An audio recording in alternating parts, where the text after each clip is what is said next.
Hey guys! Tonight we journey through a tale as old as myth itself, a story smoldering quietly under layers of ash and sand. Imagine this, an endless desert, glowing amber under a sun that just won't quit. The dunes shimmer like powdered gold, and the wind carries the scent of something ancient, something half-remembered.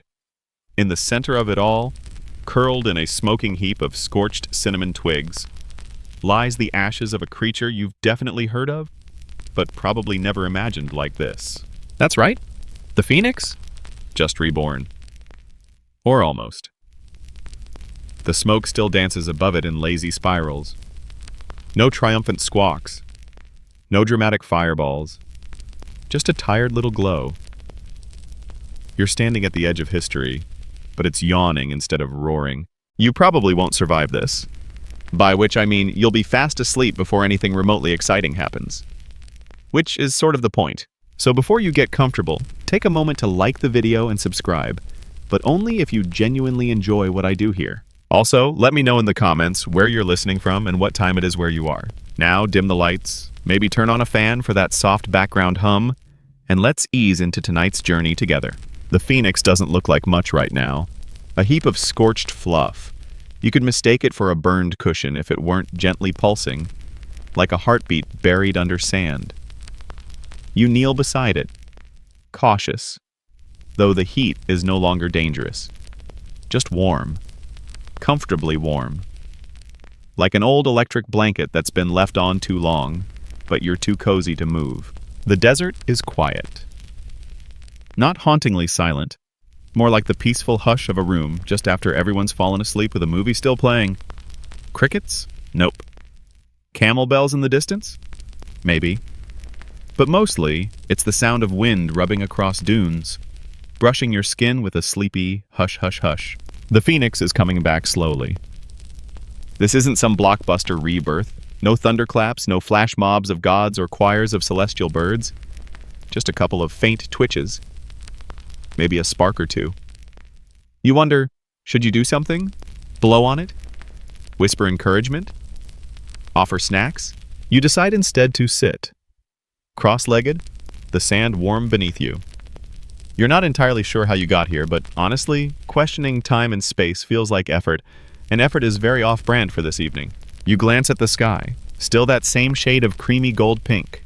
No stars. Not yet. The sun hovers lazily on the horizon, unsure whether it wants to leave. It's stuck in that eternal golden hour, the one influencers would kill for. As the phoenix stirs, so does the sand. Not in a dramatic, oh no, desert worms kind of way, but more like the shifting of memory, of something waking beneath the surface. Maybe it's the beginning of a dream. Maybe it's just the digestion sounds of the planet. You settle deeper, half expecting some sleepy factoid to roll through, and bingo. Did you know the earliest known mention of a phoenix comes not from Greece, but from ancient Egypt? Historians point to the Bennu bird associated with the sun and rebirth, fluttering through the Book of the Dead like some elegant cosmic goose.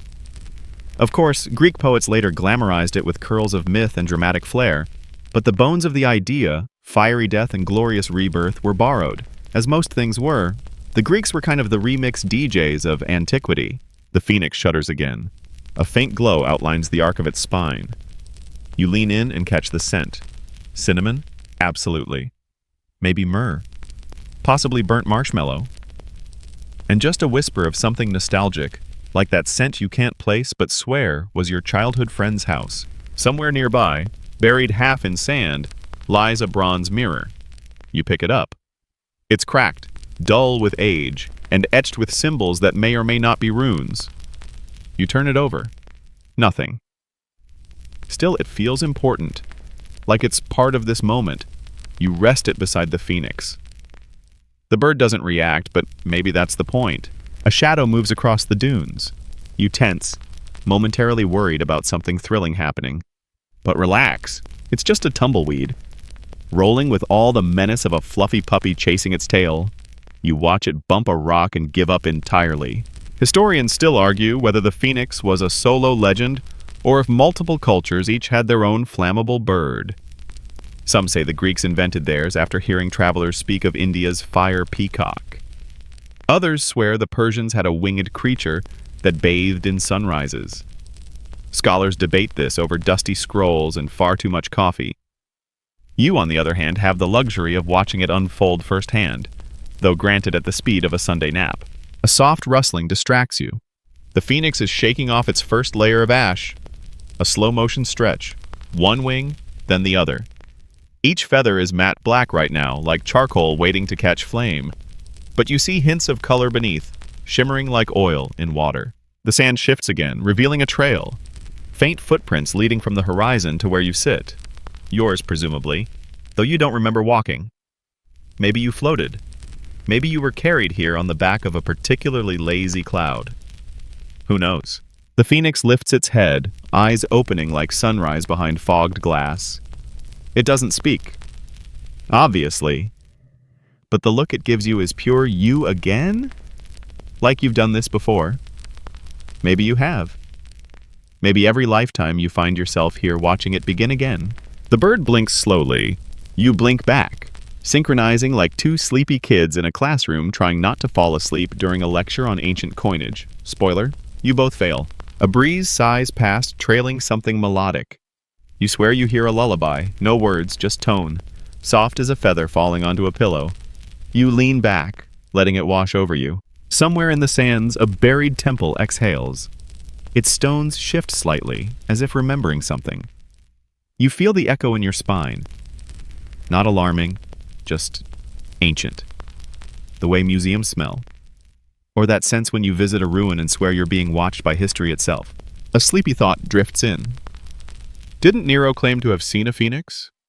The Roman emperor, yes, the one famous for fiddling while Rome burned, claimed a phoenix appeared in the city during his reign, which is a bit like saying, everything's on fire but look, a pretty bird. The jury's out on whether it actually happened or if Nero was just trying to distract from a bad Yelp review of his leadership. The phoenix fluffs itself, shedding more ash. Underneath, gold begins to shimmer.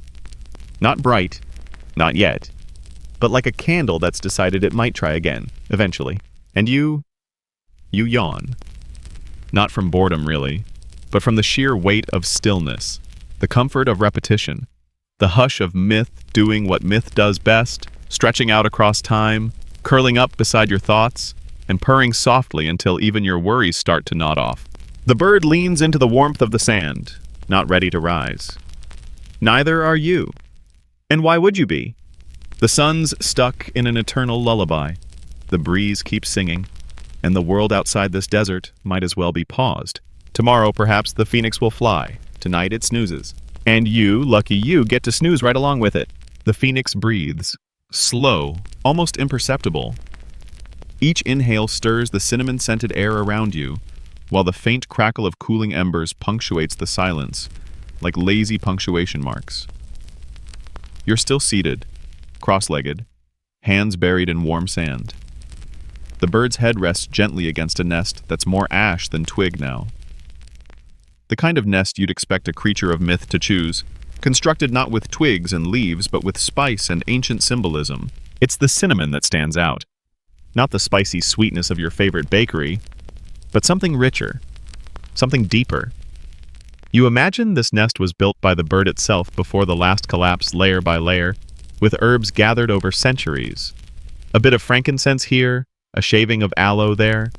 Somewhere in the mix, maybe even a dried fig leaf, from the time a demigod accidentally insulted a dryad. You feel a breeze curl in, carrying sand across the top of your shoes. Still no stars above. The sky continues its suspended glow, unwilling to move into dusk or dawn. A dreamy, amber dome that bathes everything in the world's longest golden hour. Perfect lighting for rebirth, really. The phoenix stirs again, and one of its wings lifts slightly. Not to fly, not yet, but enough to reveal a new shimmer beneath the soot. Red. Not fire truck red. More like the red of a pomegranate split open on a warm windowsill. And just like that, you realize this isn't the beginning of the bird's rebirth. You've missed the drama. You're in the after. The soft stage, the quiet hum of returning, not the trumpet of becoming. You help adjust a cinnamon stick that slid loose from the nest. It feels a bit absurd, rebuilding a mythical creature's bed as if you're its intern. But still, the stick fits perfectly. You even pat it once, proud of your work, like a gardener nodding at a particularly cooperative tomato plant. There's a murmur in the sand. You think it's just the wind, until a voice, distant and dusty, hums through your thoughts. Once, this bird sang the sunrise into being. You glance around. Nothing. No figure, no glowing ghost. Just your imagination, probably. Or a hallucination brought on by the spiced air. But still, the phrase lingers. Historians still argue whether the phoenix's nest was ever real or purely symbolic. Ancient sources, from Herodotus to Ovid, provide contradictory accounts. Some mention a mound of herbs. Others insist it was built high atop a palm tree in Heliopolis, the city of the sun. Even more dramatic versions claim it formed atop a pyramid's tip, balanced like a sleepy Christmas ornament. The specifics change, but the one constant is always the scent. Fragrant, sacred, oddly comforting. You rake your fingers through the sand and uncover something round. An egg? No, just a polished stone. Obsidian, maybe, but warm. You tuck it into your pocket, unsure why. It just feels like it belongs to this moment. And by extension, now to you. A nearby dune shifts, revealing a partial carving, worn, barely legible. A bird with a halo of sun rays above its head. Below it, a circle of symbols. You can't read them, not truly, but the shape they form reminds you of a wheel. Perhaps time isn't a line here. Maybe it rolls, lazily, like a hoop pushed by a daydreaming child through history. The phoenix lifts its head again, this time more alert. Its beak opens briefly, no sound emerging. Then it closes again. You'd laugh, but it feels like waking a friend from a nap just to ask if they want a snack. Not rude, but not exactly polite either. You remember reading something about this creature's death being voluntary? That it waits until the time is right, then bursts into flame of its own accord. No accidents, no predators. Just a choice. To die. To be born. To begin again. And now this gentle revival is a reminder. Not everything returns in explosions. Some things regrow like moss on stone. Quiet. Inevitable. Hey, you whisper, not expecting a response. You good? The phoenix blinks slowly. A feather loosens. Floats downward. Lands on your lap. It's shockingly light. Almost not there. You run your fingers over it. It's soft, yes, but carries a current, like static, like electricity, but sleepier. Less zap, more zzz. You tuck the feather behind your ear because, why not? A low rumble rolls across the dunes. You stiffen briefly. Is this it? The drama? Are we ramping up? Nope. Just the sound of a camel yawning somewhere behind the horizon. Loudly. Followed by the gentle thud of it sitting down again, presumably for a nap. Good camel. You take it as a sign. Time to lie down. You stretch out beside the phoenix, arms folded behind your head. The sand cradles you like a beanbag stuffed with warm oatmeal. Not glamorous, but oddly comforting. The phoenix settles too, nestling back into its own remnants. There's no urgency between you, no sense that something must happen. Just being is enough. Did you know that in some fringe circles, people believe the phoenix is actually a metaphor for the sun itself? Dying each evening, reborn each dawn. A poetic interpretation, sure, but if you've ever pulled an all-nighter and seen the sunrise hit your face like a warm slap, you might believe it too. And speaking of metaphors, the cinnamon in the nest wasn't just for smell. In ancient medicine, it was believed to carry purifying qualities, a way to cleanse both body and spirit. The phoenix knows what it's doing. It picked its herbs with care, like a sleepy alchemist building a bed that doubles as a spell. The wind shifts again and a new scent drifts in. Mint? No. Eucalyptus? Closer. It smells like that steam you get when you open a hot shower. The desert isn't supposed to feel this spa-like, but here we are. You close your eyes, just for a moment. The phoenix breathes again. You match its rhythm. In, out. In, out. A dream brushes your thoughts, of ancient temples wrapped in ivy, of libraries with books that hum lullabies, of winged creatures flying slow figure eights above clouds shaped like pillows. You float there for a while, unsure if you're dreaming, remembering, or just listening to the hush of an eternal afternoon. You wake, or dream you do, to the sound of the phoenix shifting its feathers again. More ash falls. Beneath it, color. Bronze this time, like molten metal cooling on an artisan's table. You sit up, brushing sand from your arms. There's a story forming in the air. A tapestry, invisible but textured, weaving around the phoenix and trailing toward the horizon. You follow it with your eyes, seeing images flicker just out of reach. Empires rising and falling, battles fought for love, scholars sketching stars on parchment. And in all of them, the phoenix watches. Unseen, perhaps. Unmentioned, often. But always there. A background character in the play of history, feathered and flaming, waiting for moments to smolder.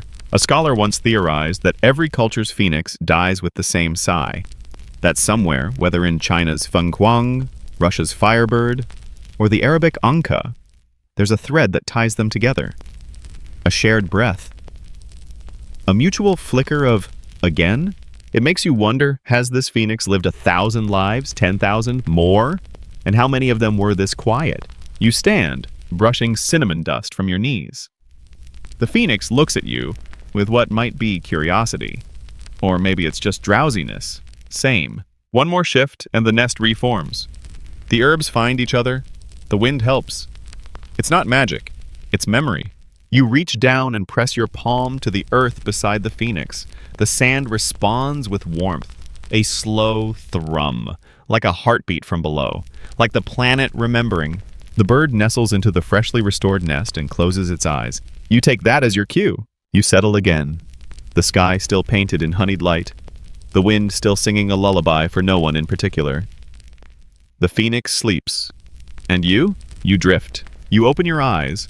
Not startled, not alarmed, just aware. In the way that clouds become aware of rain. The phoenix is still sleeping beside you. Feathers tucked neatly under its glowing frame. Breathing slow and rhythmic, like the tide of a lazy lake. The desert has changed subtly. The sun still clings stubbornly to the horizon, but the light has softened. More cream than gold now. Shadows grow longer but not darker, like they're just stretching their legs after an eternal nap. You sit up, brushing fine dust from your elbows. Your back aches a little, but only the good kind. The kind that says you've been still for the right reasons. Beside you, the phoenix gives a soft exhale, and with it comes something new. A flicker, a faint ring of images whispering in the air around its resting place. You blink, and the ground beneath you shifts. Not in danger, not in panic, but with memory. Suddenly, you're surrounded by shapes, smells, and soft echoes. Not real, not now, but vivid. You're in Arabia, not the desert you just woke from, but a marketplace. Fragrant, humming, and very much 1,000 years ago. And yet, it feels like part of you always knew this was coming. You walk past stalls stacked with dates, powdered spices and neat pyramids, and rugs soft enough to fall asleep on without regret. Camels groan quietly in the distance. A flute plays something minor key and half forgotten. A sleepy boy sells honey in jars shaped like pomegranates. You pass him. He yawns. You yawn. Everyone here is beautifully, gloriously tired. The scent of cinnamon is thicker here. Less myth, more everyday. A woman sprinkles it into a clay oven while shaping bread with hands that move like memory. You keep walking until you see it. A low building, its roof woven with palm fronds, its walls etched with bird feathers. It's a nest, but this one's different. Not made of twigs and spice, but of stories. You step inside and realize this is where the phoenix first came to rest after one of its very early rebirths. Before the Greeks got a hold of the tale, before Rome turned it into a symbol, before it became a tattoo on someone's ankle. Inside the building, the air feels heavy but comforting, like a library left in the sun. You run your fingers along a wall and the texture beneath your fingertips shifts like pages. The surface hums faintly, a sleepy kind of resonance. like the room itself is mid-nap and doesn't want to be disturbed. Historians still argue whether this version of the phoenix, this Arabian echo, came first, or whether it was simply a local adaptation of something older. Some say it arrived on Persian trade winds, whispered between caravans. Others insist it rose from a sandstorm, leaving behind only charred aloe and feathers shaped like commas. You prefer the theory that it simply wandered in one night, decided it liked the vibe, and stayed. Your hand brushes against a shelf, if you can call it that. It's more like a row of memories, stacked gently. Scrolls, feathers, even a wooden comb. Every item smells faintly of time and purpose. And then, from behind the wall, a whisper of movement. You circle the corner and find a phoenix. Not the one you just slept beside, but an older echo. Taller, feathers longer, its flame subdued but constant.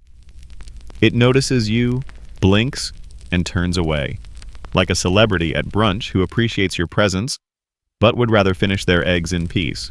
You sit across from it on a woven mat that smells of eucalyptus and sun. Neither of you speaks, but there's communication in stillness. You understand, without words, that this phoenix once tried to stop the cycle, once tried to stay dead, to not return, to let the flame fade for good, but the world wouldn't let it. Apparently, even mythological birds get burnout. The phoenix closes its eyes, and in your mind flashes a scene, a distant coastline where an earlier phoenix crumbled into the sea rather than ignite. It wanted peace. It got jellyfish, and even they seem disappointed. You gently reach out and offer your hand. The phoenix doesn't touch it, but leans close. A feather falls, lands on your palm, and dissolves into warmth. Not heat, just kindness. You close your eyes, and when you open them again, you're back in the desert. Back beside the newly reborn phoenix. The dream? Memory? Of Arabia still clings to your senses like the last whiff of a good nap. The phoenix is awake now.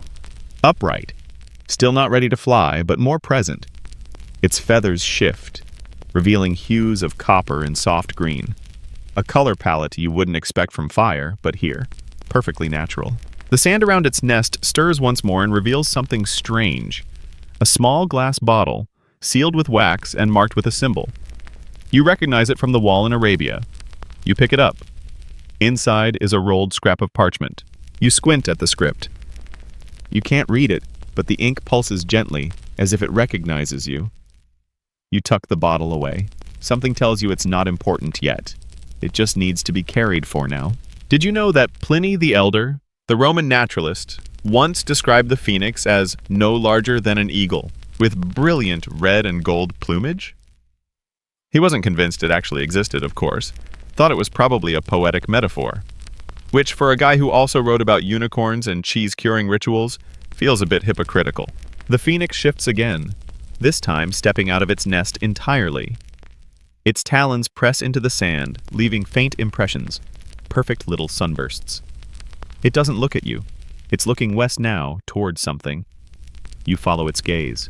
There, just beyond the rippling dunes, is a flicker of something unexpected. A doorway. Not a building. Not a ruin.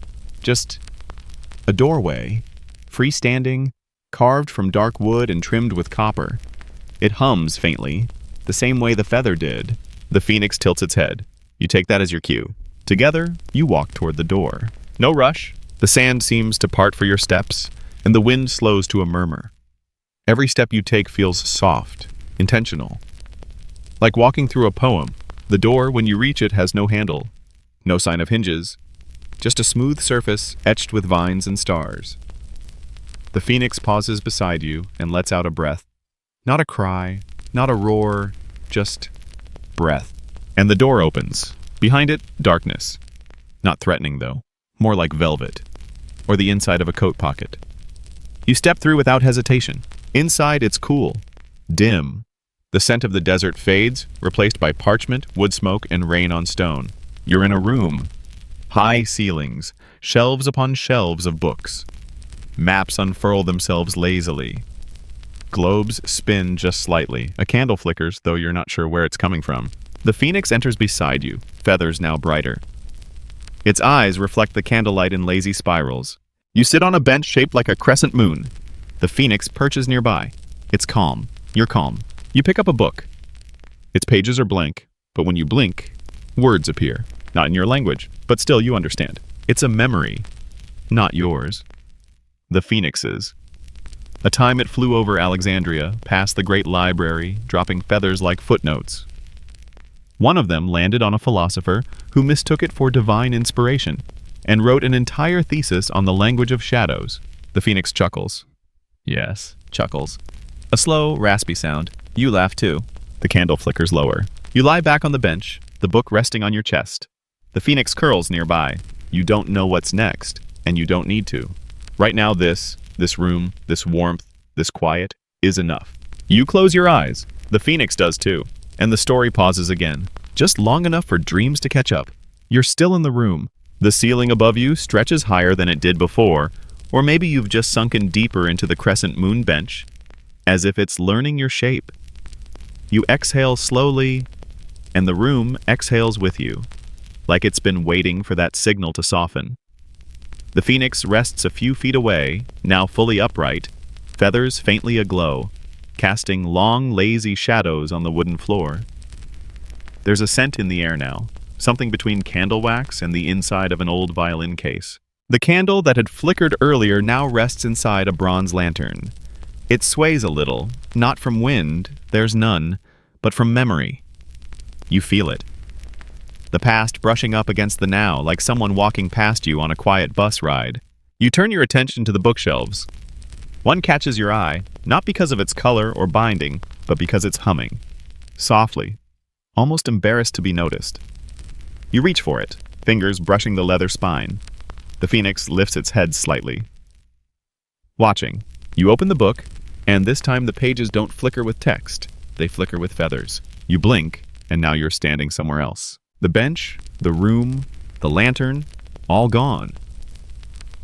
In their place, a broad open field lined with flickering torches, a strange nighttime heat in the air. Something's burning nearby, not destructively, just efficiently, as if heat itself is organizing a conference. Before you, carved into a slope of sandstone, stands a strange temple. Not Greek, not Roman, something older. Cruder in geometry, but reverent in presence. The steps are flanked by statues of birds, not regal ones. Tired ones, wings tucked, heads lowered, like they, too, need a nap. You climb the stairs, every step feels like it hums beneath you, like a forgotten chord played on a stringed instrument long since buried. You reach the top and push open the doors, and inside, feathers. Thousands of them, each one pinned to a board, labeled in languages you don't know. Soft as whispers, they rustle even without wind. Some glow faintly, some are dull with age. But all seem important. This is no museum. It's a reliquary. The phoenix stands beside you. Not walking. It simply is. As if it blinked and reappeared. It watches you with that ancient, bemused expression it's perfected over millennia.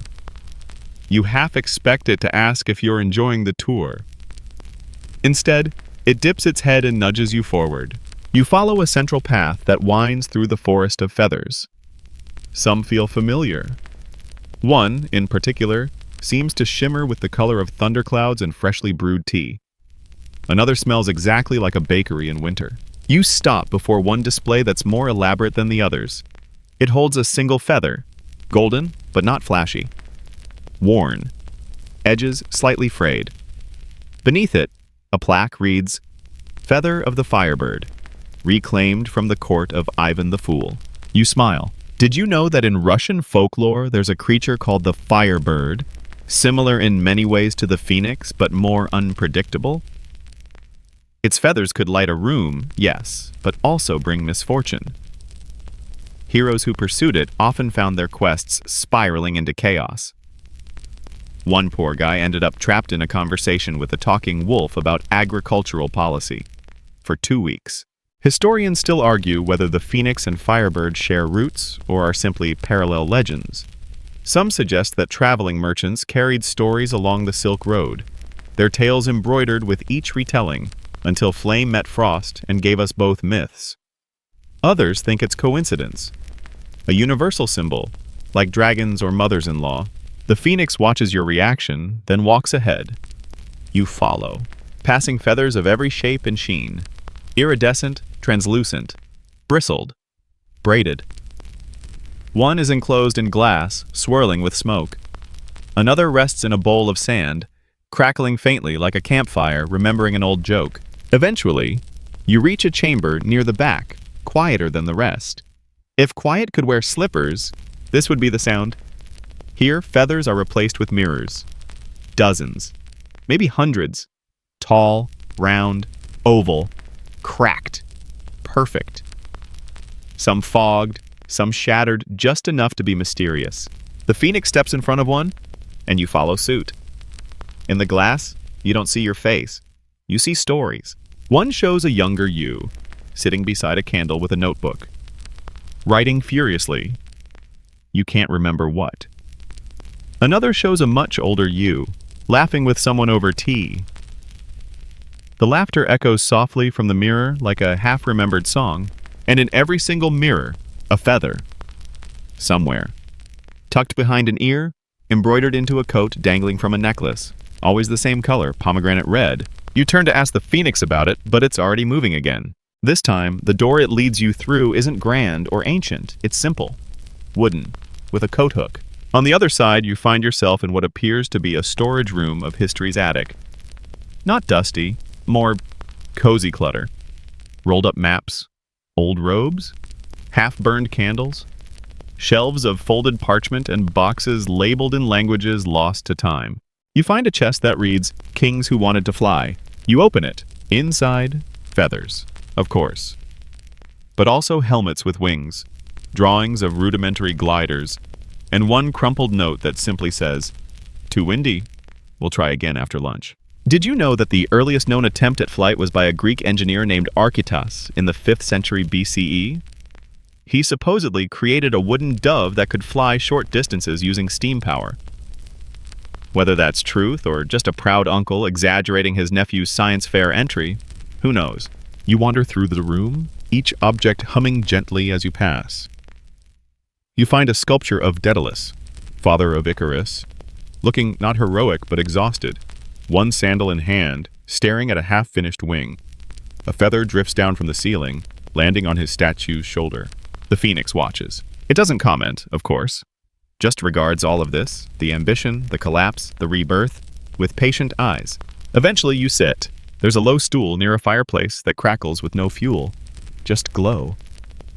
The phoenix settles nearby, its feathers shifting with the rhythm of your thoughts. You reach into your pocket and pull out the glass bottle again. The parchment inside pulses faintly now. You uncork it. The wax peels away like butter. You unroll the parchment. It's blank. Then, slowly, words appear. Not written, but burned in faintly, like toast that's just begun to show its message. You're not here to find meaning. You're here to remember you never needed it to rest. The phoenix closes its eyes. You smile. The door back to the desert appears beside the hearth. No announcement, no fanfare, just quiet availability. You rise, step through, and you're back. Sun still hovering. The nest empty now. The phoenix, fully awake, stands beside you. Its feathers glow not with fire, but with awareness, with calm. It doesn't fly. Not yet. Instead, it walks. And you, of course, follow. The phoenix walks ahead, its talons sinking softly into the desert sand, and each step leaves behind a faint shimmer that vanishes moments later, like it never wanted to be remembered too loudly. You trail behind, your own footsteps muffled into sleepy anonymity. There's a strange comfort in not being the hero, not being the one with the flaming wings or prophetic lineage. You're just the companion, the one who walks quietly beside something mythic. The sun above is still lingering, reluctant to tuck itself away. It casts shadows that stretch to the edge of the world, long fingers that gently graze the dunes. The light isn't harsh, though. It's the color of tea with too much milk. Soft, golden, a bit sleepy itself. As if even the cosmos is starting to doze off. Up ahead, the landscape shifts from sand to stone. Smooth rock, pale and warm, emerges like the skin of a buried creature. The Phoenix pauses here, peering over the edge of a low cliff that dips into a valley, painted with dry brush and prickly sage. Below, nestled in the crook of the earth, lies a city, or what's left of one. Faded pillars, half-buried courtyards, and a circular plaza wrapped in vine-strangled columns. It doesn't rise to greet you. It sags in that charming, elderly kind of way, like it's seen too many summers and not enough maintenance crews. But even so, there's a dignity here, a hush that suggests stories embedded in the cracks. The Phoenix descends slowly, wings half extended, not to fly but to balance. You follow, sliding carefully down the stone path, brushing your hands against warm rock, fingers coming away, powdered with sun. The city's name isn't carved anywhere. It doesn't need to be. You just know. This is Alexandria, not the bustling, sea-kissed city of textbooks and cruise brochures. This is Alexandria as dreamt by memory, its library not yet consumed by flame, its scholars still mumbling theories to themselves as they spill ink on scrolls. Somewhere nearby, you suspect, a philosopher is falling asleep into a papyrus-covered desk. The Phoenix leads you through a winding archway, and you find yourself on a walkway paved with flat stones etched faintly with stars. There are no crowds here, just you, the bird, and a breeze that smells faintly of ink, sandalwood, and maybe burnt lentils. You pass a low marble fountain. Its water trickles half-heartedly, not rushing, just reminiscing. A moss-covered plaque declares that this spot was once where students debated the speed of sound. They were all wrong, but charmingly confident about it. You step into a wide courtyard where the library once stood proud. Now it lingers as a ghost of columns and empty bookstands. But if you listen closely, tilt your head just so, you can still hear the scratching of quills. Ideas being born between sips of oversteeped tea. The Phoenix pauses at a low bench. You sit beside it. It curls one wing around itself, like a cat, pretending not to want attention. You both look out at the ruins. Did you know the Library of Alexandria likely held over 400,000 scrolls at its peak? Historians argue about the exact number. Some say fewer, some say more, some say it depends on how drunk the scribe was while counting. But all agree, it was humanity's greatest attempt to hoard knowledge before Wikipedia was a thing. And the fire? Oh, that infamous blaze that supposedly wiped it all out in one dramatic night? Turns out that might be another myth. Many scholars now believe the library faded through neglect, poor management, and occasional bursts of targeted incompetence. Classic. The Phoenix lifts its head as if remembering something. You sense that it spent time here. Not in a dramatic wing-on-fire sort of way, but more like a regular visitor. Dropping by to leave a feather, maybe whisper an idea into a tired mathematician's ear. Nothing major, just encouragement. It steps forward, and as its talon brushes one of the old scroll racks, a glowing shape begins to form. Not fire, not light. Memory. You see a scholar, slumped in a chair, snoring softly over a scroll. The scroll reads, in elegant script, "On the shape of wind." The Phoenix leans in, pecks the scroll gently, and it vanishes into sparkles. The scholar stirs, smiles in his sleep, and you swear you hear him whisper, "Again." Then the vision fades. You and the Phoenix wander deeper into the ruins, where the scent of old paper turns crisper, and the air hums with that low academic tension of someone about to challenge a footnote. You find a small chamber, barely more than an alcove, lined with niches. In each, a book. Intact. Whole. Impossible. You reach out and pick one at random. It reads, Featherlight Truths. A Bird's View of Civilization. The author's name is simply listed as W. You flip through the pages. Diagrams of wings, poetic treatises on wind, and a scrawled margin note that reads, "Gravity is just tired optimism." You replace it gently and smile. The Phoenix leans in beside you. Its presence is like warm felt against your shoulder. There's a rustling, not of wings, but of robes. A figure appears in the far end of the room. Thin, stooped, humming to themselves. They carry a long reed quill and a bag full of scrolls that refuse to stay inside. A sleepy librarian? A ghost? A poet trapped in a loop? They don't speak, they nod, and hand you a scroll. You unroll it. It reads, To remember is not to live again, but to understand the rhythm of your own quiet flame. You blink. The figure is gone. You roll the scroll up and tuck it into your belt, because of course you have a belt now. That's how dream logic works. The phoenix leads you out of the alcove, back into the open square. The sun above has dipped just slightly. Enough for shadows to stop stretching. Enough for the light to start curling inward like a cat settling for sleep. The city of Alexandria sighs, as if letting go. The phoenix extends its wings fully now, not to fly, not yet, but to stretch, to remember its own scale. The wings shimmer, not with flame, but with stories. Scenes flicker briefly across the feathers. A boy on a rooftop in Rome writing songs to the stars. A woman in ancient China releasing lanterns in memory of her sister. A classroom in Athens where the students are all birds in togas. And then, just as softly, the phoenix folds its wings again. You walk to the edge of the city where the stone meets sand again. You look back. Alexandria doesn't wave goodbye. It doesn't fade. It just settles back into stillness. A half-remembered lullaby of knowledge and naps. Did you know that some fringe scholars believe the phoenix represents not rebirth, but recollection? That it doesn't truly burn and return, but rather retreats into memory until the world is quiet enough to hear it again? Makes you wonder. How many other creatures are out there, waiting for the hush? You and the phoenix find a smooth dune and sit, together. No rush, no flames, just two companions in the gentle calm after recollection. Above, the first star dares to show itself. Brave little dot. Probably thinks it's being subtle. The phoenix tilts its head, watching it. You lie back.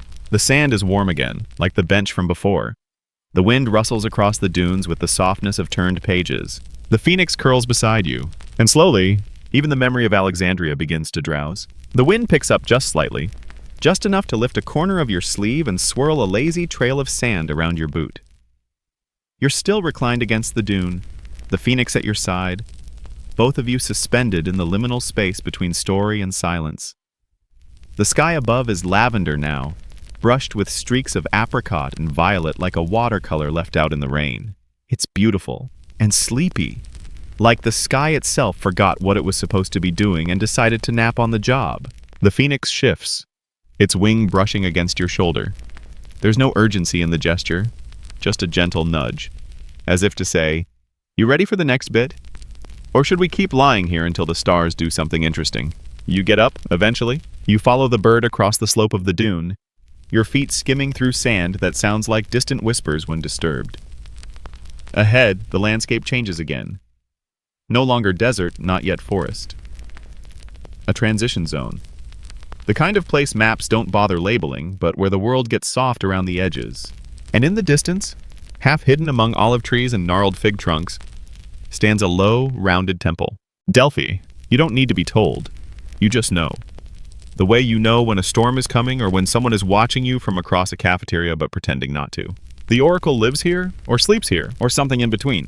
As you approach, the breeze thickens with the scent of rosemary and warm stone. The temple is made of white marble, but it's not pristine. It's been smudged by time. Columns lean slightly. Vines have drawn artful squiggles along the foundation. Like bored students doodling in the margins of a sacred text, you and the phoenix cross the threshold. Inside, it's dim. Not dark, more like the inside of a seashell. Echoes hum without needing source. The floor is cool beneath your feet, worn smooth by centuries of uncertain pilgrims. There's no crowd, just you and the phoenix. And, at the center of the room, a pile of pillows. Not golden cushions, not embroidered velvet, just regular overstuffed pillows, stacked in a lazy ring. And in the middle of that, a woman. She's lying on her stomach, head propped on one elbow, scribbling something into a notebook. Her other hand clutches a fig. She doesn't look up. You clear your throat gently. The phoenix ruffles its feathers in that unmistakable way that says, "Be polite. She's been through a lot." The woman sighs, still scribbling. Yes, welcome. Sit wherever. Mind the sandal. It's got prophecy on it."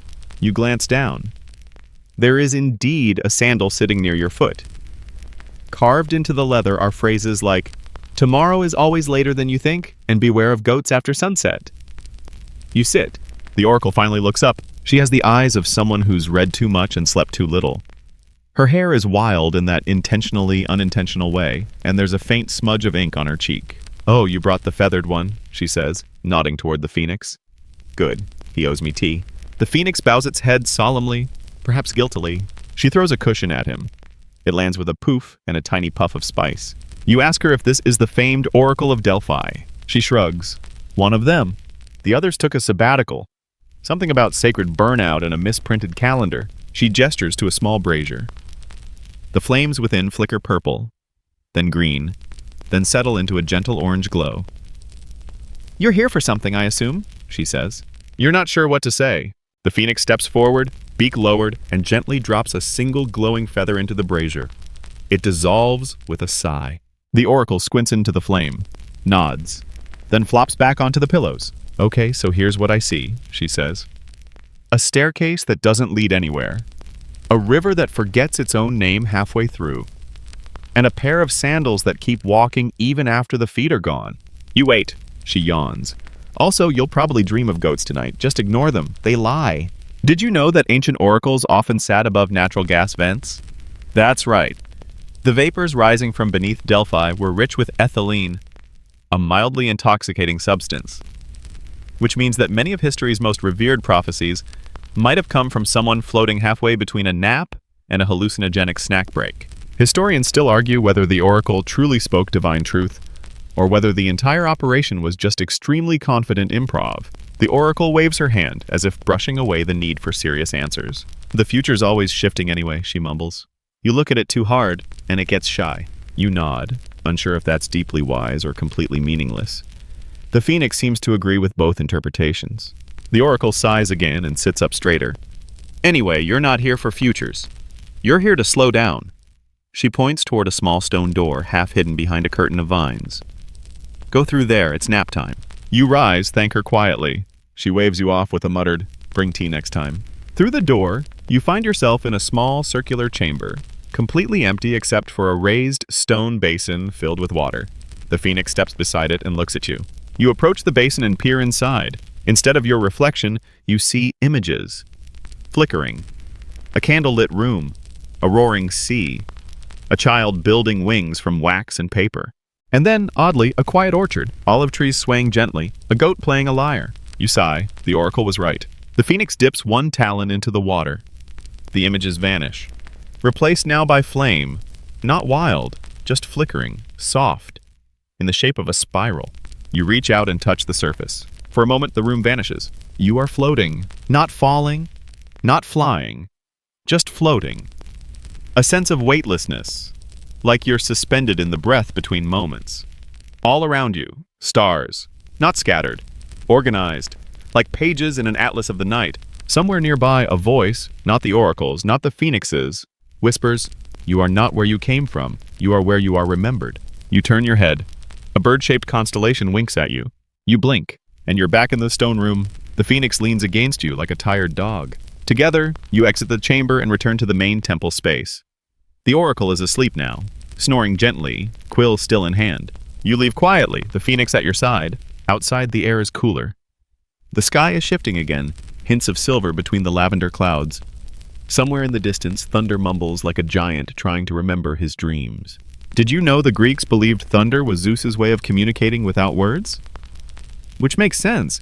He never really struck anyone as the email type. The phoenix begins to hum, softly, low. You'd never heard it before. But it's not a song meant to be heard. It's meant to be felt. In the bones, in the soles of your feet, in the places behind your eyes where old memories nap. You walk together down the stone path, leaving Delphi behind, the oracle's words drifting on the wind. Goats lie, but feathers don't. You chuckle softly, not sure if it makes sense, not sure it needs to. The phoenix nudges you gently as if agreeing, and somewhere behind you, a fig falls from a tree and lands with the softest thud. You're somewhere new again, though new might be the wrong word. It's more like the world has curled in on itself, folding gently like fresh bed sheets. And now you've arrived in a part of the dream where things grow sideways and everything smells faintly of saffron.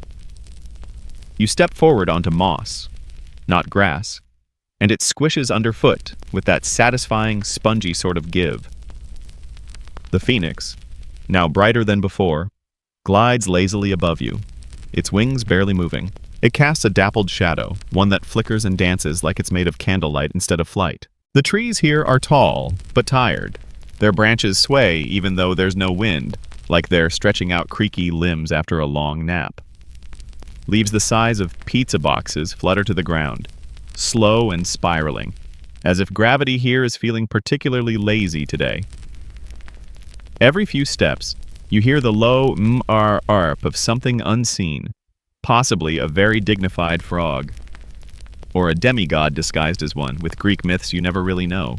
The air is warm and golden, and ahead, nestled between two low hills, is a rock shaped exactly like a napping hippo. You blink. It is a napping hippo. Carved into the hillside, belly up, moss draped across its snout. A gift from some long-forgotten deity, with a sense of humor and a soft spot for animals that look like living beanbags. You and the phoenix meander through this drowsy landscape, and soon the air thickens. Not unpleasantly, more like the cozy heaviness of being wrapped in a blanket that smells like your grandmother's attic. Somewhere overhead, clouds shaped like sleeping cats drift by. A new sound reaches your ears. Not music. Humming. Deep, gentle humming. Like a lullaby being sung by a creature the size of a mountain who's really trying not to disturb anyone. And then you see them. The titans, not raging, not roaring. Just lying down. Curled in patches of grass, leaning against cliff faces, one of them half submerged in a hot spring that steams quietly like a whispering kettle. You didn't expect them to look so, well, tuckered out. One has a boulder for a pillow. Another has let vines grow through their beard, which now houses what looks suspiciously like a nesting sparrow. Their skin is cracked like ancient tree bark, and their toenails probably have historical value. Did you know that in the earliest Greek cosmogonies, the Titans were the primordial beings who ruled before the Olympians? They were massive, eternal, and occasionally very bad at parenting. Cronus, famously, swallowed his children to avoid being overthrown, because clearly nothing says great dad like digestive dominance. Historians still argue whether the Titans represent natural forces or just dramatic metaphors for earthquakes and sibling rivalry. Some even suggest the myths were early attempts to explain fossilized bones of mammoths and dinosaurs. You step closer to one of them, a giant with closed eyes and a chest rising and falling like a lazy tide. His snore is low and rhythmic. A few small trees have taken up residence on his shoulder. The phoenix lands gently on the giant's knee and preens, perfectly unbothered. As if it's done this before. You sit, just sit. There's nothing else to do here. No riddles, no trials. Just the hush of time napping under the weight of its own mythology. Somewhere in the moss you hear a stream babbling. Not talking, just mumbling softly to itself. You wonder what stories it would tell if it had better diction. The titan closest to you scratches his side in his sleep and mutters something. It sounds like left the olives in the kiln. You nod because what else do you do when a giant confesses his culinary mistakes mid-nap? You recline against a smooth stone and feel the warmth soak into your back. The phoenix nestles beside you again, its feathers softly rustling with each breath. You close your eyes just for a moment. When you open them, the titans are gone. Not vanished, just repositioned, as if the dream moved on without needing to ask permission. Now you're in a clearing of humming hills, each one shaped like a different animal if you squint hard enough. A bear, a goose, a remarkably annoyed-looking turtle. The phoenix guides you forward, and you reach a small hill with a circular platform at the top. You climb it slowly. Leisurely, really. No hurry. At the summit you find something peculiar. A pile of goats, sleeping. Every last one of them. They're stacked in a weirdly comfortable-looking pyramid, some with heads tucked under hooves, some snoring gently, others dreaming with little bleats. On a flat stone nearby rests a lute, carved from olive wood, strings made of something that glows faintly when you touch them. You strum it once, and the sound is less like music and more like someone exhaling after a really satisfying stretch. You glance at the phoenix, who gives you a look that says, "Don't get any ideas." Naturally, you strum again. One of the goats snorts. A moment later, you hear it, humming from the hill itself. The whole hill. You blink and slowly realize, this isn't just a random collection of goats on a conveniently shaped incline. This is a titan, one who chose to become part of the land, to lie down so long ago that moss replaced muscles, and birds began using his collarbone as a perch. And he hums, not a tune with words, just a steady, droning, melodic like the earth remembering its first lullaby. Did you know that in some ancient texts, the Titans aren't defeated but simply step aside? They fade into the landscape, become the mountains, the winds, the rivers, still present but quieter, softer. Like retired celebrities opening bakeries in small towns. The phoenix hops up to the Titan's shoulder, bows gently, and closes its eyes. The two seem to know each other. You hum along, just a little, and the goats snore in harmony. You sit for a while. Time folds in again. Not forward, not back, just inward, like a cat curling its tail around its nose. When you rise, the phoenix follows. The Titan doesn't move, but you hear a soft voice say, "Thank you for listening." You don't answer aloud. You don't have to. You descend the hill and step into a grove lined with sleepy flowers. They droop on purpose. Even the bees are flying slower, like someone turned the tempo knob all the way down. The phoenix walks beside you now, wings trailing slightly through the underbrush. You find a small stream and kneel beside it. The water is cold but kind. You cup your hands and drink. It tastes like rain that forgot to fall. You sit again. The phoenix curls beside you, and together you let the hum of the Titans wrap around your thoughts like a lullaby you've known your entire life without ever learning the words. You're still wrapped in the hum, that low rhythmic vibration that threads through your ribs and reverberates gently in your elbows. It lingers long after the Titan hill has faded behind you, like the smell of a campfire in your clothes, or the melody of a dream you almost remembered. You and the phoenix move slowly now, not from weariness, but because the world around you has grown sleepy again, and it feels rude to rush. The grove thins, the trees giving way to low stone walls that meander like lazy handwriting across the land. The air shifts, cooler now, tinged with old stone and something metallic. Not unpleasant, just different. You pause at the edge of a wide, cracked courtyard, a labyrinth. Not one of those hedge maze tourist traps or mirror-laden funhouse versions. No. This one is carved straight into the earth, the walls waist-high and made of pale limestone etched with faded patterns. A true classic. The kind of place you'd expect ancient heroes to get completely lost in, leaving behind a trail of breadcrumbs, regrets, or overly complicated poetry. The phoenix hops onto the nearest wall and cocks its head, waiting. You step forward, shoes scuffing against smooth flagstones. The labyrinth accepts your entrance without flourish. No dramatic music, no click of unseen mechanisms. Just the sound of your steps, the faint creak of your joints, and the phoenix's feathers rustling above. Left, then right. Another right. A loop you didn't expect. The pathways seem to shift as you walk. Not in a malicious way. More like the labyrinth itself is bored and trying to make things interesting without being too obvious about it. A puzzle designed by someone who used to be a chaos god but now just does freelance. Around the next corner, you see a snack cart. Not a mirage, just a small wooden stall, perched exactly in the wrong place for practicality, manned by an old woman knitting a scarf that coils endlessly into a basket beside her. She gestures to a tray of olives, dried figs, and what looks suspiciously like baklava with sparkles on top. Hero food, she says, offering you a toothpick. You take one piece, maybe two? The phoenix swipes a fig with surprising elegance and nods politely. Minotaur's off duty, the woman says casually, like she's commenting on the weather. Took up pottery, easier on the knees. You blink. She goes back to knitting, humming softly. You move on. A few turns later, you arrive at a small open circle in the heart of the maze. There, seated on a stool beside a chipped marble table, is the Minotaur himself. Except, he's not what you expected. No slavering beast, no wild eyes or threatening posture, just a large, slightly shaggy man with a bull's head and incredibly gentle hands. He's shaping clay with surprising grace, forming what looks like a teapot with little wings on the lid. He notices you, nods, says nothing. You nod back, like people do when passing each other in a quiet hallway, and both want to avoid conversation. The phoenix hops onto the table, causing only the faintest wobble. The Minotaur chuckles, low and grumbly. He gestures to a stool. You sit. Together you watch him work. Did you know that in one of the earliest versions of the myth, the Minotaur had a name? Asterion. It means the starry one. Not a monster, just a misunderstood child of gods and mortals, locked away not for what he did, but for what he was. Historians still argue whether the labyrinth was a prison or a sanctuary. whether Daedalus built it to trap a beast or protect a soul too strange for the surface. The phoenix leans against your side, warm and steady. The Minotaur finishes the teapot and places it on a shelf behind him, which is already crowded with dozens of similar ceramic oddities.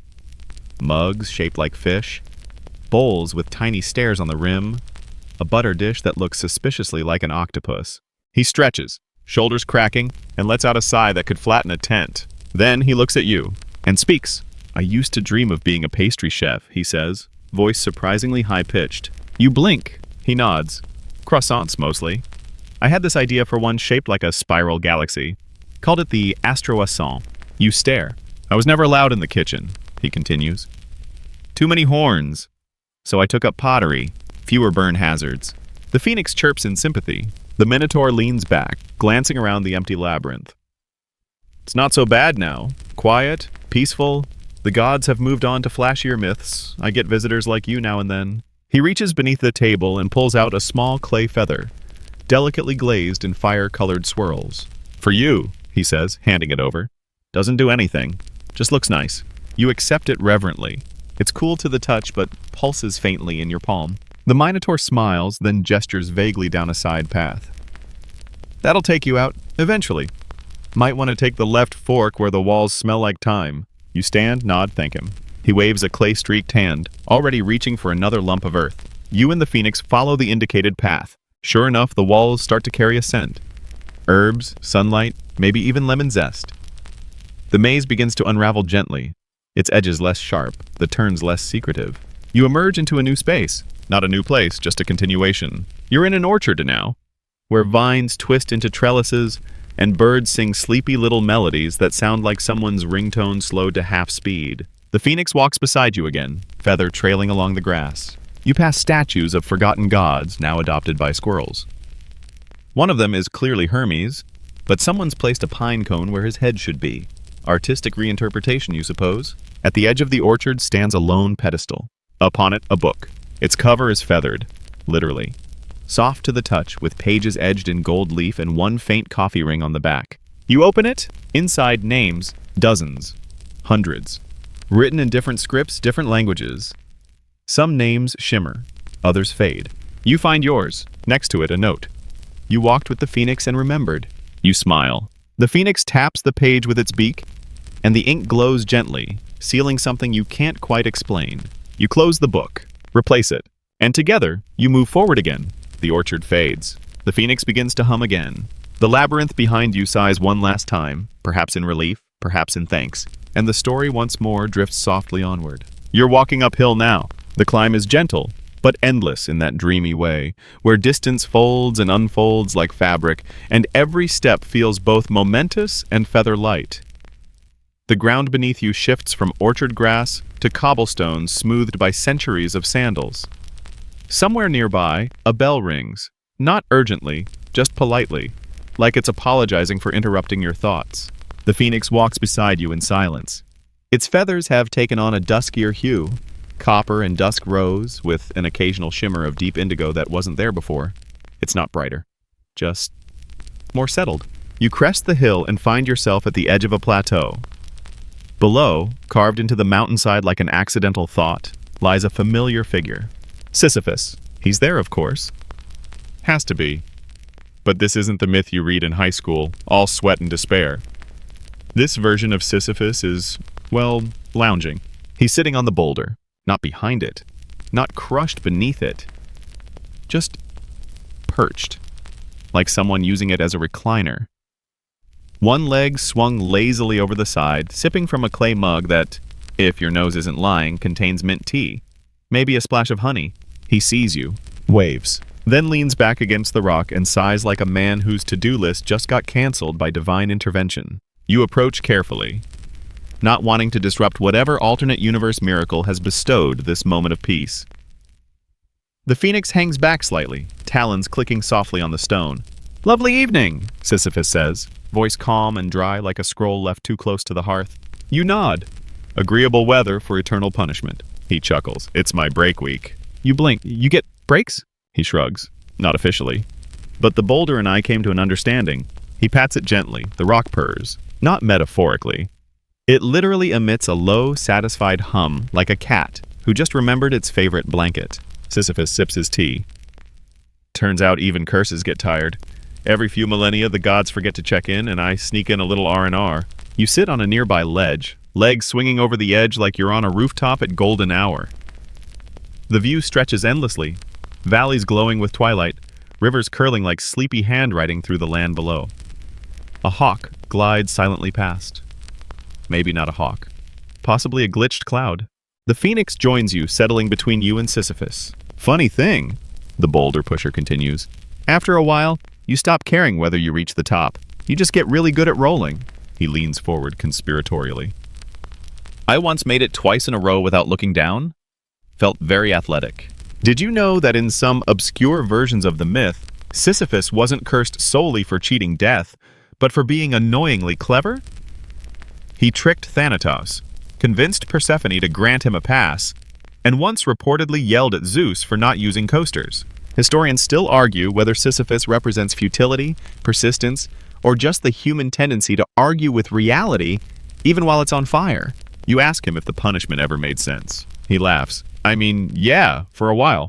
But after the 500th push, I started questioning the curriculum. He gestures at the rock again. Eventually, I realized I wasn't being punished for the act. I was being punished for thinking too much about the act. You glance at the phoenix. It nods solemnly. Sisyphus finishes his tea and stands up, stretching his back with a series of gentle pops. The boulder hums again and rolls a few inches forward of its own accord. See? Mutual respect. He walks a small circle around it, giving it a light tap. I tell it stories. It listens. Sometimes it sings. Once it recited the Iliad backwards. Don't ask me how. You ask him if he ever thought about just walking away. He snorts. Oh, hundreds of times. Got about 30 paces once before I realized the boulder followed me, like a puppy, or guilt. He walks to the edge of the path, gazing down the slope where the rock usually tumbles. I used to race it downhill, he admits. One time I beat it. That was a good century. The phoenix steps forward and unfurls its wings slightly, catching the last of the plateau's dying sunlight. It casts a long golden arc over Sisyphus, who squints at it with something close to admiration. I like your bird, he says. The phoenix bows its head. Sisyphus turns to you.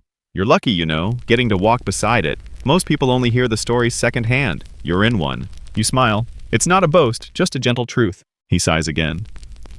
Well, I suppose I should get back to it soon. Don't want to be behind schedule. The gods might get bored and start checking their calendars again. You stand, dusting yourself off. He pats the boulder one last time. Thanks for listening. Then he turns, grabs hold, and begins rolling it uphill. Not frantically, not begrudgingly, just efficiently, with practice. And maybe, just maybe, with rhythm. You and the phoenix watch him go until the path curves out of view. You descend the slope. The land beyond becomes stranger, less like a landscape and more like a memory of one. Hills fade into clouds. Clouds fade into patterns that resemble music notes. The ground becomes a soft, silvery surface that doesn't crunch or echo. And ahead, a grove of olive trees. You recognize it instantly. Athena's grove. The branches hang low, heavy with fruit. The air is still but not stagnant. It feels paused, like the trees are holding their breath to see what you'll do next. You enter. The phoenix glides beside you, leaving a faint trail of warmth. You pass a wooden table where two owls perch, deep in discussion. And I'm telling you, she absolutely tripped over her own spear. Hoot nonsense. Athena never trips. Oh please, you weren't even there. You didn't see the fig. You slow your steps to listen. The owls bicker with all the exhausted energy of old librarians. One of them notices you. Oh good, a neutral party. They demand your opinion. Is it possible for a goddess to trip on a cursed fig? You glance at the phoenix, who is pretending very hard not to be involved. You say, anything's possible in sandals. The owls nod thoughtfully. Fair enough. Feathered logic, respectable. They return to their muttering. You move deeper into the grove. Did you know that ancient Greek women used to wear olive oil in their hair as a sign of reverence to Athena? It was said to bring wisdom and shine. Two things that, let's be honest, pair pretty well. Historians still debate whether the olive tree gifted by Athena in her battle with Poseidon was literal or symbolic. But either way, it was wildly more useful than a saltwater spring, unless you're making pasta. The phoenix finds a low branch and rests. You do too. Above, the trees sway gently, and somewhere, just beyond the grove, a single fig falls. No trip this time, just a soft landing, and the night settles in. You sit beneath an olive tree, one of those patient, gnarled ones that seems like it's been meditating for centuries and is just now exhaling. Its leaves rustle with that soft, papery sound, half lullaby, half invitation to close your eyes for a minute. The phoenix perches above, shifting slightly with each breeze, a living lantern among the silver-green branches. Around you, the grove hums quietly, like it's dreaming of a time before gods and wars and arguing owls. And speaking of owls, here they come again. Two of them, fluffed up and mildly offended, flit down and land nearby, their heads swiveling in perfect synchrony. "We thought you should know," says the larger one, "that the fig was entirely cursed." "Definitely the fig," agrees the smaller, who is wearing a tiny monocle made of what appears to be a snail shell. You nod solemnly. It seems appropriate. They flutter off, muttering about editing Athena's public relations scrolls, and whether or not a satyr can be trusted with a grape contract. You lean back against the tree. It leans back into you. Somewhere, an olive falls with a small thunk. The phoenix lets out a soft, chirping exhale. Not quite a song, more like punctuation. A sleepy little full stop to this chapter of your wandering.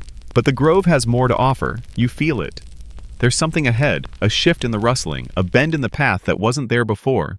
You rise. The phoenix glides down beside you, stretching its wings like someone limbering up before a very dignified nap. You follow the winding trail through the trees, the scent of olive wood and sun-warmed earth mingling with hints of thyme and citrus. Eventually, the path opens into a clearing, and at its center, perched atop a low hill of polished stone, is a single statue. An owl, massive, detailed, and very, very unimpressed. You walk closer, and as you do, its eyes slowly glow to life. Faint, golden orbs that blink once, then focus on you with a kind of weary tolerance, usually reserved for teachers in their last period of the day. "Ah," it says, voice like old parchment in midnight. "Another seeker." The phoenix gives a low trill. The owl sighs. I know. You brought them here again." You step forward, unsure what exactly is expected. Wisdom? A riddle? A multi-part essay on Homeric heroism? "Relax," says the owl. "No quizzes. I've suspended the syllabus." You ask if it's Athena's owl. It shrugs, a movement so subtle you almost miss it. Define belong. She borrowed me. Briefly. Left me with a library card and a pantry full of sesame cakes. It was a pleasant arrangement. You sit cross-legged in front of the statue, and the phoenix settles beside you, tail feathers flicking lazily. The owl peers down at you. "Tell me, what have you learned?" You blink, then shrug. "That even legends get tired." The owl nods. "Good, keep going." You glance at the phoenix. Its head is bowed, eyes closed, but it's listening. Always listening. "Also," you add, "that goats are manipulative." The owl snorts. About time someone said it. It lifts one claw and points to a small door at the base of the hill. You hadn't noticed it before. Just a narrow stone archway covered in ivy and carved with feather motifs. "Memory lies that way," says the owl.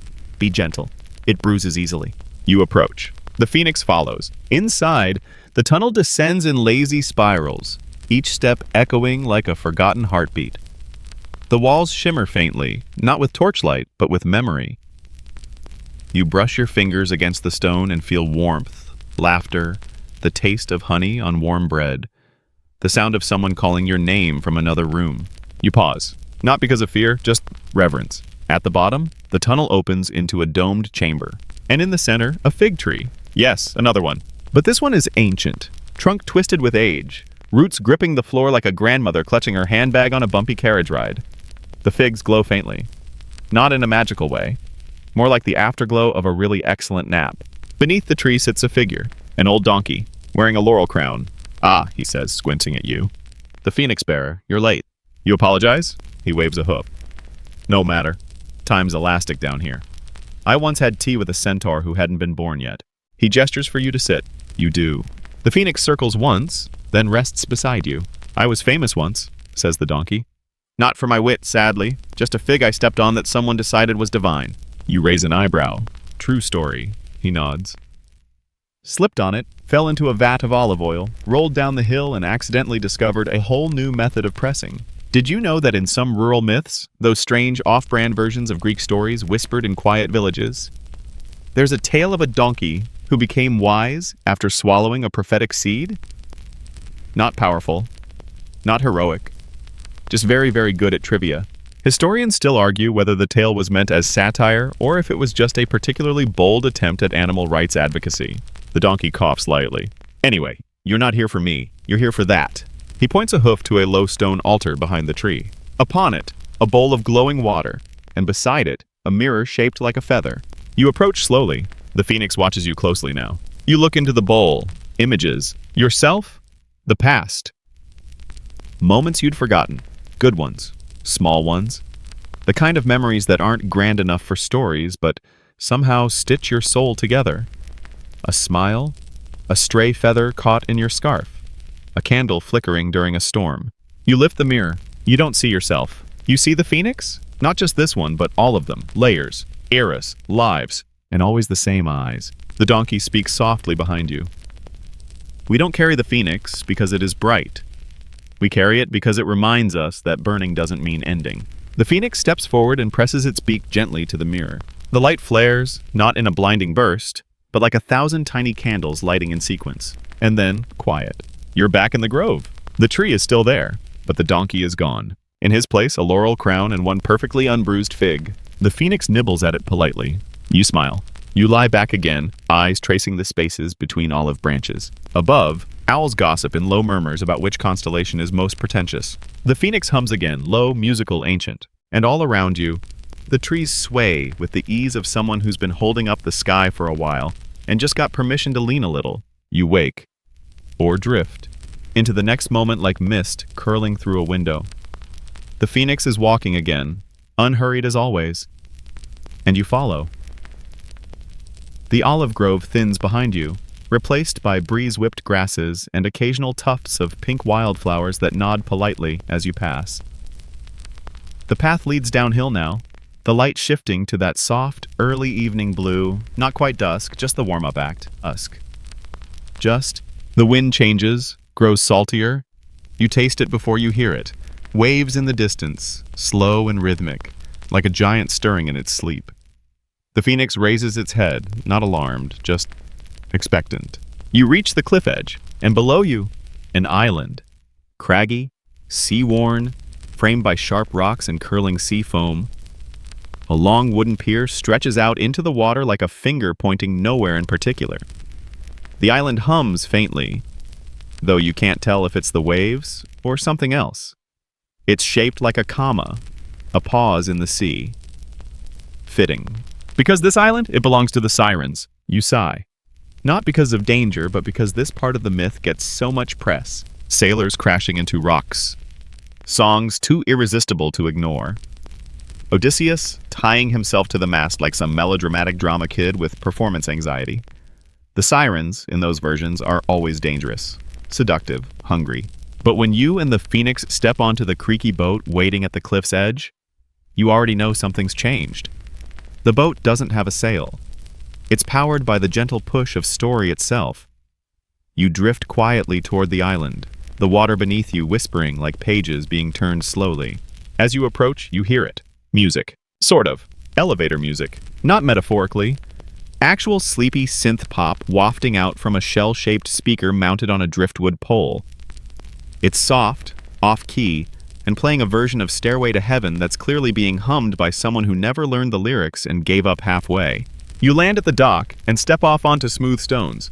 The phoenix hops beside you, feathers gleaming like late-day sunshine. And there they are, the sirens, 3 of them, lounging on enormous beanbags. One's painting her toenails with octopus ink. Another is eating grapes one at a time with chopsticks. The third is scrolling through a seashell that's definitely pretending to be a phone. They look up. One of them waves. "Hey," she says, "you want tea or something? We've got peppermint and existential dread." You glance at the phoenix. It shrugs. These are your myths now. You sit on a low coral bench. It's surprisingly comfy. One of the sirens tosses you a mug with "Sing on This" engraved in sea glass letters. She flops onto a sun-bleached cushion beside you. "So, not here to crash, huh?" You shake your head. She nods. "Good, we're kinda over that phase." Another siren, the one still humming, leans toward you. "We used to have a reputation, you know. Drama, wrecks, all that. But it got tiring. People kept showing up already obsessed. We didn't have to sing. They were just ready to fall." The third one snorts. "Now we mostly do workshops." You blink. Workshops? She nods, flipping a whiteboard around. It reads, Finding your voice without making everyone drown. You sip your tea. It tastes like mint, chamomile, and citrus regret. Delightful. Did you know that early depictions of sirens weren't even humanoid women? They were birds with human faces. Less alluring beach bards, more unsettling pigeon mermaids. Over time, their look changed, became more marketable. Less more. Historians still argue whether their songs were literal magic or just metaphors for obsession, ego, and the kind of romantic poetry that gets you ghosted on Mount Olympus. You ask them what their songs used to say. The humming siren shrugs. Depends. Sometimes we sang names, just names, over and over. The one with the chopsticks adds, Other times it was stuff like, You forgot something, come back. She smirks. Worked every time. The phoenix stretches its wings and flutters onto a nearby rock, preening idly. One of the sirens eyes it curiously. You've got a fancy one, she says. You nod. He ever sing? You glance at the phoenix. It pauses, tilts its head, then lets out a note. Just one. Long, slow, so soft it feels like velvet on your eardrums. The sirens go quiet. That, one whispers, is cheating. You all laugh. Later, they invite you to their favorite part of the island. A cave filled with wind chimes made from bits of wrecked ships and seashells. The sound they make isn't chaotic. It's comforting. Like rain on the roof during a nap you didn't plan. The cave walls are painted with faded murals. Ships adrift, faces dreaming, songs rising in waves. But there's one mural near the back that catches your eye. A phoenix. And below it, a boat that sails in circles, its passengers all asleep. You feel something, sir. Recognition. Or maybe déjà vu that's been sleeping in your bones since before you had bones. You turn to the sirens. They're all watching the mural. One of them speaks, softer this time. We once tried to follow him, your phoenix. We sang and sang. He didn't stop. She smiles, not bitter. Didn't flee either, just listened and kept flying. The phoenix gives a low trill, as if remembering. You ask why they stopped singing. Because, the leader says, we finally understood. Some creatures carry their own music. They don't need ours. You sit in silence after that. The waves keep talking. The chimes keep whispering. Eventually, you and the phoenix return to the shore.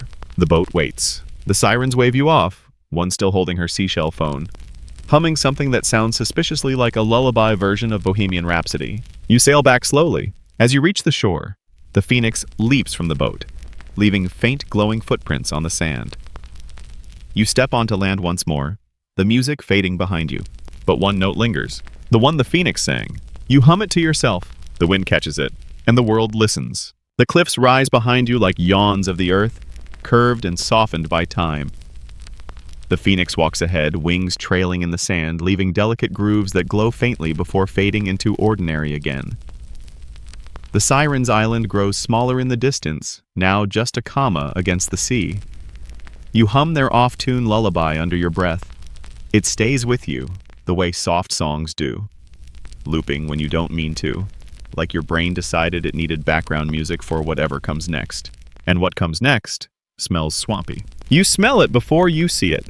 Moss, brine, damp reeds, and that weird mix of cucumber and old socks that always seems to accompany ancient Greek wetlands. Ahead, the path narrows into murky marshland, where frogs blink judgmentally from lily pads and dragonflies hum like tiny barbershop quartets. The phoenix pauses at the water's edge. Beyond, the swamp ripples. You hear it. The sneeze, not dainty, not bird-like, definitely not majestic. A full-body, echoing, multi-headed A-chew that rustles the reeds and sends a flock of surprised geese flapping into the air with honks of disapproval. Then from the water rises a head, and then another, and another, until there are 7. The hydra, except it's slouching. The creature heaves itself lazily onto a patch of soggy ground, heads drooping like overwatered flowers. One rubs its eyes. Another sneezes again. A third mutters something about seasonal allergies and curses the invention of pollen. You and the phoenix approach slowly. The hydra regards you with the collective air of someone who might care, if only the nap it had planned hadn't been interrupted. One of the heads squints. You adventuring? You shake your head. Just wandering. Another head groans. Thank the fates. Last week, some guy with a sword and a bad haircut tried to slay me. He just poked, adds another. Didn't even draw blood. I think his blade was made of bronze-painted cardboard. A smaller head, possibly the youngest, yawns. We let him win. It was easier. You and the phoenix sit down on a patch of dry moss. It smells like wet laundry, but not offensively. Did you know the Hydra originally lived in the Lake of Lerna and had immortal heads? Cut one off, two more would grow in its place, like the world's worst haircut. It was Heracles, during his famous labors, who figured out that cauterizing the wounds was the trick to stopping the regrowth. Or more accurately, his nephew Iolaus figured it out. Heracles just got the credit, as usual. Historians still argue whether the Hydra was symbolic of overwhelming problems, or just the ancient Greek way of warning against multi-level marketing schemes. You offer the Hydra a fig. All 7 heads lean in. Each takes a nibble. One head sneezes again. Fig season. Another one elbows it gently. You're figmenting the problem. The rest groan. Even the phoenix sighs. You ask if the Hydra is okay. The third head shrugs, tired. The fifth, existentially tired. The second, we took a sabbatical from villainy. You blink. The fourth explains. There's not much demand for swamp-based threats these days. Everyone wants flashy curses or CGI-ready curses. We're more analog. You glance around. The swamp does feel timeless, old, slow. The phoenix paces the edge of the water, sending ripples across its surface. Reflections scatter. You see faces. Old heroes, monsters, even gods. Dissolved into the liquid like a mythological tea blend. The sixth head speaks up. Sometimes, when no one's watching, we just sing. The third adds, badly, off-key, but we enjoy it.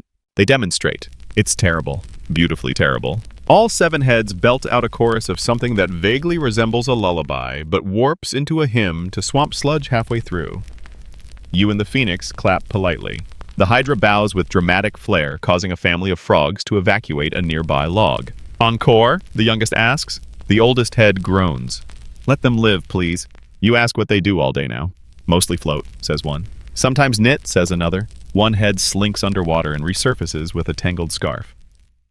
We're working on collective hobbies. The phoenix, curious, pecks at the edge of the scarf.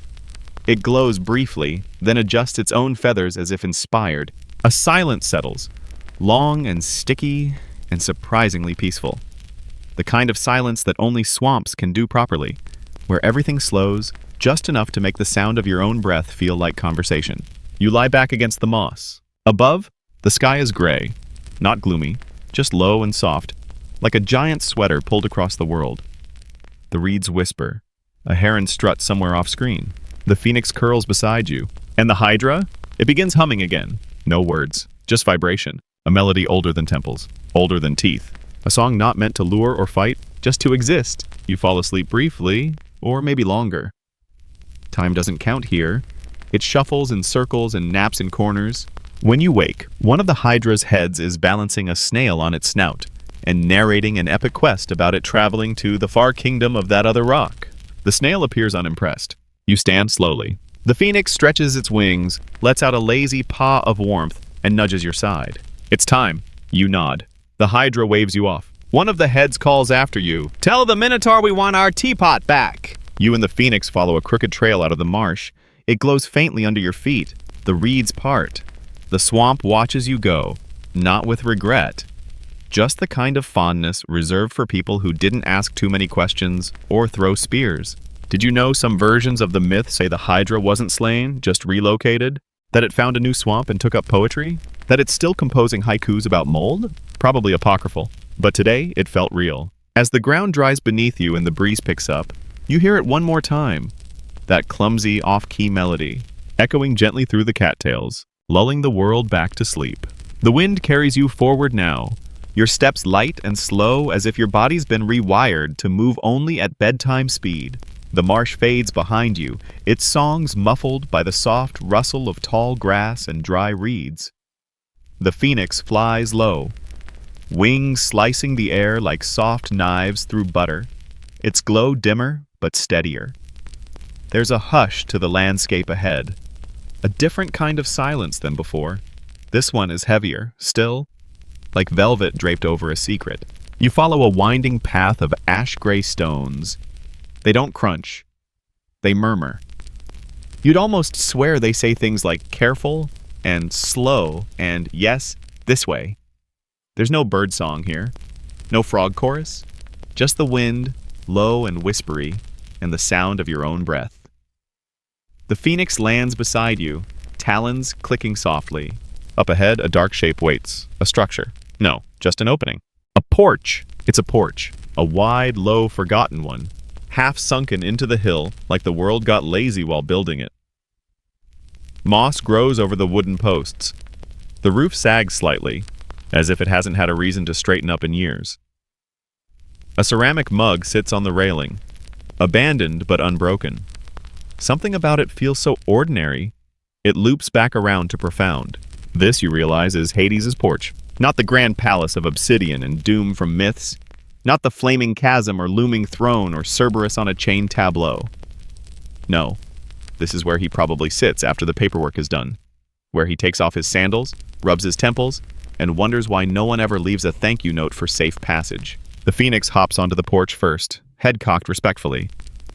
You follow, your footfall making the wood creak just once, then fall quiet. No one greets you, but you feel the presence. Not oppressive, not ominous, just there. The way an old tree is there, or gravity. A presence that doesn't demand attention but gets it anyway. You sit on the steps. The phoenix curls beside you. Ahead, the land flattens into a wide field of reeds and mist. The river Lethe curls lazily in the distance, glinting dully beneath the ever-twilight sky. A breeze pulls across it, making the reeds tremble. Not in fear, just in acknowledgement. The wind here isn't cold. It's memoryless. Gentle in the way forgotten things are. You spot movement in the mist. Shadows. Shapes. They don't walk. They don't run. They drift. The way thoughts do when you're almost asleep and thinking of nothing in particular. You watch them. You see one kneel beside the river and cup water in ghost hands. They drink. Then pause. Then blink slowly, the way you do when a name slips your mind. And then they drift again. Did you know the river Lethe's name means forgetfulness? In the Greek underworld, souls would drink from it to forget their mortal lives. Some versions say it was mercy. Others say it was erasure. Clean slate or quiet theft? Depends who you ask. Historians still argue whether the waters of Lethe were a metaphor for spiritual renewal, or just the god's way of reducing afterlife paperwork. A whisper beside you. Most don't remember the porch. You turn. No one. Just the wind again. But the mug on the railing has been moved. A sign, perhaps. The phoenix stands now, not alarmed, just attentive. Together, you step off the porch and walk toward the reeds. There's no path, but your feet know where to go. The reeds part for you, not dramatically. They just lean away politely. The phoenix follows. Head low, wings slightly tucked. You pass forgotten things half buried in the silt. A sandal, a harp string, a gold coin dulled with time. You reach a low stone bench at the edge of the river. It's damp with mist, but not cold. You sit. The phoenix perches beside you. Across the river, the mist clears slightly, revealing a garden. Not wild, not tamed, just tended. Someone's been here. There's a wheelbarrow tipped on its side. A rake resting against a fence. A half-dug hole waiting for a new seed. You sense someone watching. Not judging. Just aware. A voice, low and warm, murmurs. He's busy. You don't ask who, you know. This isn't Hades' throne room. It's his in-between, where the souls whisper, and the porch creaks, and nothing asks to be remembered. The phoenix leans toward the water and dips one talon in. The river doesn't burn. It glows. And something changes. Not loudly. Not brightly. Just wholly. You feel a piece of yourself loosen. A memory, maybe. One you don't need anymore. Not painful. Just worn. Like a coat you've outgrown. It floats away on the current. You watch it go. You feel lighter. The phoenix exhales. A soft golden breath. And from the reeds, a figure rises. She's wearing a shawl woven from threads of mist. Her eyes are pale as moonlight and soft as sleep. Would you like to forget? She asks. You hesitate, then shake your head. She smiles. Good. She gestures to the phoenix. It remembers for you. She turns, vanishes into the reeds. You sit in silence. Then the phoenix presses its side against yours, warm and steady, and you know, it's true. It remembers the flames, the feathers, the falls, and the flights. So you don't have to. You rise. The phoenix flaps once, twice, then settles back into walking pace. You return to the porch one last time. The mug is gone, replaced by a single olive branch. You take it, and move on. The reeds whisper behind you, not goodbye, just acknowledgement. And the river Lethe flows on, forgetting nothing, but forgiving everything. You climb a slope made of twilight, Not a metaphor, at least not entirely. The ground beneath your feet is soft, like walking across folded dusk. It doesn't sink, doesn't shift, just holds you, the way a hammock does when it decides to cooperate. The phoenix walks beside you, quiet now, its feathers absorbing the last glimmers of underworld mist. You crest the hill, and the world changes again. Gone are the reeds and riverbeds. Gone are the myths you thought you knew. Ahead there is a tree. An olive tree, yes, but not like the ones you saw before. This one is ancient beyond measurement. Its bark is a tapestry of ridges and stories, knots and whispers. Its branches curve like the arms of an old friend waiting for a long-delayed hug. The leaves rustle, not in wind, but in memory. The phoenix pauses at the base of the tree, looks up. Then, with a flutter soft enough to hush time itself, it rises, spirals once, twice, then folds itself into the crook of a high branch, and rests. Truly rests. Not alert, not poised for rebirth, just curled, head tucked under wing, warmth fading to stillness. You approach the tree and place a hand against the bark. It is warm, the warmth of something alive, something deeply quiet. The phoenix sleeps. This is not the sleep before a blaze. This is not the legendary climax of a tale with fanfare and flames and screaming comebacks. This is peace, stillness, a lull in the cosmic breath. You sit at the base of the tree, leaning against the trunk. The scent here is unbelievable. You don't even try to name it. Some mixture of sap and light and comfort and time. Above, the stars begin to reveal themselves. Tentative at first, then braver, peeking through the dusk like children checking for monsters under the bed and finding none. Did you know the ancient Greeks believed the phoenix nested only once every 500 years? That when it finally chose its perch, the world itself would hush in response, as if giving the bird a final bow before it tucked itself into myth once more. Historians still argue whether the tree of rebirth was in Arabia, Ethiopia, or Heliopolis. Some say it wasn't a real tree at all, just a metaphor, for stillness, for solitude, for the final moment before transformation. You tilt your head back and look up. The phoenix is completely still. Its feathers no longer flicker.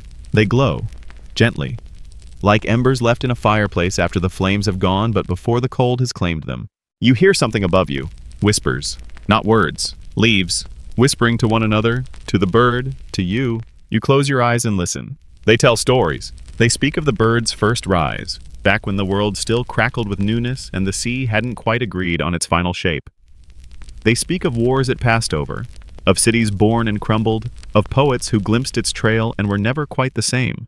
They whisper of lives it touched, quietly, without ever landing. You ask them a question just by thinking it. Why sleep now?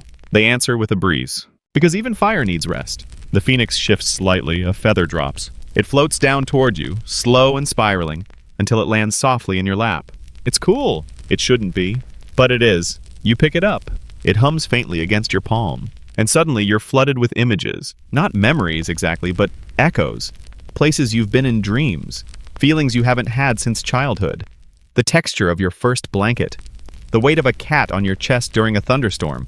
The smell of someone you loved before you understood what love really was. The feather glows a little brighter, then fades. Just enough to stay with you. You tuck it away. Not in a pocket, somewhere deeper. Somewhere pockets don't reach. The phoenix exhales. It's a sound like silk being folded. And the stars sigh in response. You lie back against the roots of the tree. They cradle you. Literally. You sink into a nook that wasn't there before. Or maybe you just didn't notice it until you needed it. The tree leans with you. The sky above begins its slow ripple into full night. And the phoenix sleeps. And dreams? You can tell. Because the tree begins to glow. Not brightly. Not dangerously. Just enough to say something is being reborn here. Not loudly. Not now. But soon. And for now, that's enough. You rest beneath the tree. And listen. To breath. To stars. To the silence between legends. The tree holds you in its arms. Not metaphorically, not symbolically, but literally. Like a cradle of ancient bark shaped just for your bones. It doesn't creak. It doesn't shift. It simply is. And that's more comforting than any lullaby. The phoenix above remains tucked into its branch, feathers still glowing faintly. Less like flame now, more like a nightlight left on in a child's room. Warm, familiar, almost forgettable in the most wonderful way. You've lost track of how long you've been here. Time is soft now, blurry at the edges, like a watercolor that's just started to bleed. You sit up slowly, the tree releasing you with no complaint, no ceremony. You stretch. The sky above is velvet dark, and the stars are stitched in patterns that probably mean something profound if you had the energy to decode them. But you don't. And that's okay. You glance at the phoenix, still sleeping, still glowing, still quiet. You begin to walk, not away, just around. The grove stretches farther than it should, as dream spaces tend to do. You pass old footprints in the dirt, some yours, some not. One set looks suspiciously like hooves wearing flip-flops. There's a stone wall ahead, crumbling in places, but content in its erosion. You climb it gently, perch atop it like a cat who hasn't decided where to nap next. And beyond? Golden dust. Just a ripple at first, a slow swirl, then more. Like someone quietly shaking out a blanket made of dusk and warmth and forgotten names. The phoenix is fading, not dying, not burning, just shifting. Its glow is no longer contained to its body. It's in the bark of the tree, in the dirt under your fingernails, in the space behind your eyes when you blink. And then, with one last breath that sounds like a sigh made of candlelight, it dissolves. Feathers lift, scatter like seeds, spiral upward, then drift down. No fire, no scream, no blaze, just light, light and quiet. You walk back to the tree. Nothing is missing. Everything is still here. Only now it's become part of everything else. The tree hums gently. The feather you tucked away earlier pulses once in acknowledgement. You lie down again, because that's what this moment is for. Rest. Not sleep. Not yet. Just rest. The stars above are closer now. You can almost hear them turning. You hear a familiar rustle, and the donkey from the fig tree wanders past, munching quietly on what might be starlight. He nods. You nod back. The owls from the olive grove pass overhead, debating the ethical implications of wish-granting spoons. You smile. A siren's melody threads through the night, off-key and beautiful and barely audible. And there, just beyond your vision, the Minotaur sculpts a phoenix-shaped mug and sets it carefully on a windowsill that no longer belongs to a labyrinth. Did you know some versions of the myth claim the phoenix doesn't die at all, that it just becomes quiet? Historians still argue whether rebirth means transformation, or just remembering who you were before the world asked you to be louder. You close your eyes. The wind shifts, carries the scent of cinnamon and olive wood.